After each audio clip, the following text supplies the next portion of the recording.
Cancer. आपके घर में वीनस दाखिल हो रहा है सरदानी हजरात, इससे बड़ी और क्या खुशी होगी। वीनस के दाखिल होने से इंसान का रंग रूप बदल जाता है, खुशगवार हालात हो जाते हैं हर एक के साथ, मूड अच्छा रहता है, आप हर एक को अच्छे लगने लगेंगे।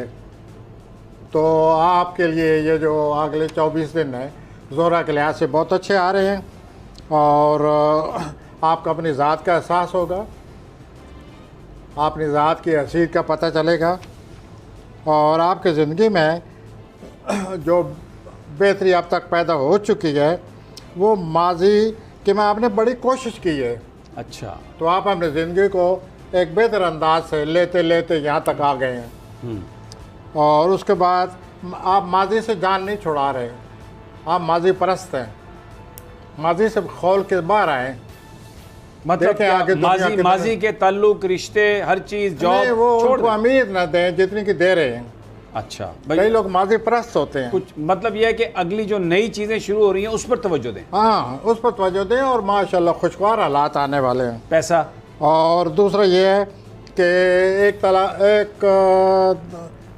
अतारद और प्लूटो का जो तल्लुक़ बना हुआ है वो उससे ये नज़र आता है कि आपका कोई तल्लुक़ टूट भी रहा है तो आप ज़रा एहतियात करें। अगर आप उस तल्लुक़ को रखना चाहते हैं तो इख्तलाफात से बचें और मज़ीद उस तल्लुक़ को ख़राब होने से बचाएं। अब मैं आता हूँ 80 हज़रात की तरफ। अच्छा, सेहत कैसी है? जुपिटर अपना वीनस जो आ गया ना, every consider person will be pleasant. अच्छा, कोई यानी वो नहीं है, लेकिन प्लूटो और अतारद की वजह से कोई ताल्लुक टूटने वाला है। ताल्लुक टूट रहा है और तो उसको ये कितना अरसा ये अभी आने वाले जो हफ्ते है इसमें ये होने वाला है। ठीक है। और ये सेंसिटिव हसास हैं, शायद ये इस तल्लुक को तोड़ने में जल्दबाजी से काम लें, खुद ही उसमें दाखिल हो जाएं कि टूटना चाहिए।